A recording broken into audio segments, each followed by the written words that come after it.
After another fatal plane crash killed 2 in Marana yesterday, more people than ever are asking, is it safe to fly? Of course, last month we had an American Airlines jet collide with a military helicopter in Washington. Almost 70 people died. And then there was that fatal collision at Scottsdale Airport that killed a pilot a couple of weeks ago. A survey from the AP shows that 64% of adults say plane travel is very safe or somewhat safe, but that's down from last year when 71% said that. And about 2 in 10 U.S. adults now say air transportation is very or somewhat unsafe. ABC News correspondent Jim Ryan is joining us with how people are dealing with this fear. Any suggestions, Jim? Sure. Yeah, I talked yesterday with a psychologist who deals with people who have anxiety and who have a fear of flying. And the thing you really got to do, LaDonna, is focus not necessarily on the images that you've seen of the plane flipping at Toronto or the collision, the midair at Washington, but instead to focus on the destination. So let's say you have to fly somewhere,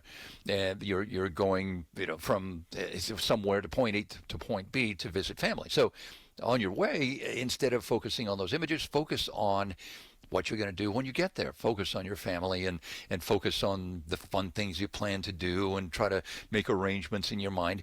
Barring that, psychologist I talked to said, pick a big number and count backward from 3. Anything to keep your mind off the anxiety of not being in control. If you're sitting back in seat 25A, you've got no control whatsoever with what's happening in this flight. Yeah, and I think a lot of people, they try to mitigate the danger that they perceive by, well, if I sit at the back of the plane, that's supposed to be the safest spot, or if I sit near an emergency exit, I'm going to have a chance to get out quickly.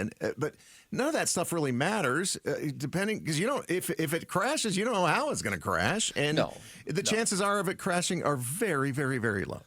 Well, exactly. And you can tell that to people all day long, but if they have a fear of flying, Jim, it's not going to matter. Yeah. Because anxiety tricks you into thinking that the worst is going to happen. Not might, but that it is going to happen regardless. But, I mean, if it makes you feel better to sit in the back instead of the front, or you hear that the middle over the engine is, if that makes you feel better, do that. Whatever it takes to soothe yourself or to calm down or to make the trip a little bit easier. Ease yourself into it, too, if you've got those concerns. But, I mean, I was fascinated, Jim, to see this. You can look to see what kinds of things people are Googling or what they're searching for. The phrase, is it safe to fly, has spiked among U.S. Google searchers. Wow. Well, there's the perception and there's the reality. The perception is when you see these things happening, you perceive that it's all over the place and happening every day. But there are how many flights just in America alone per day? Well, the commercial crash there at Washington was the first commercial airline crash in this country in over a decade. I mean, it's very, very rare.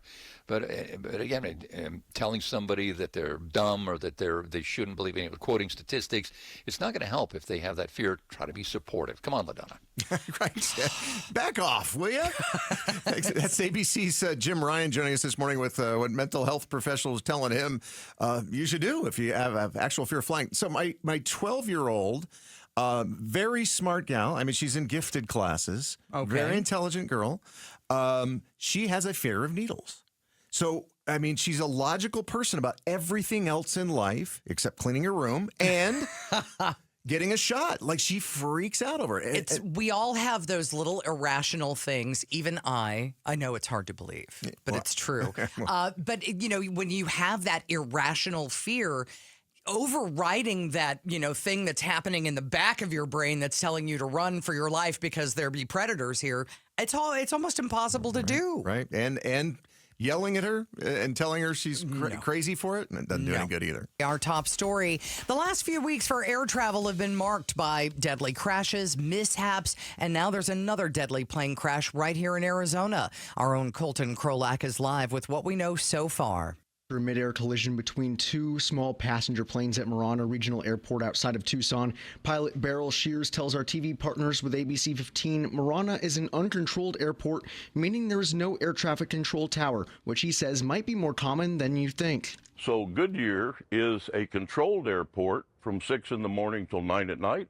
It's an uncontrolled airport from 9 at night till 6 in the morning. Marana was scheduled to open an air traffic control tower by the end of last year, but was delayed after COVID until 2029. While Shears says flying, even without the help of air traffic control towers, is incredibly safe, the public is growing increasingly worried, as ABC's Jim Ryan tells Arizona's Morning News. You can look to see kinds of things people are Googling or what they're searching for. The phrase, "is it safe to fly?" has spiked. And it might not feel like it, but there have actually been fewer fatal crashes up to this point compared to last year. 14 so far this year, 31 by the end of last February. Live in the News Center, Colton Krolak, KTAR News. Thanks for watching Arizona's Morning News. Click to watch more from KTAR News and hit the button in the middle to subscribe.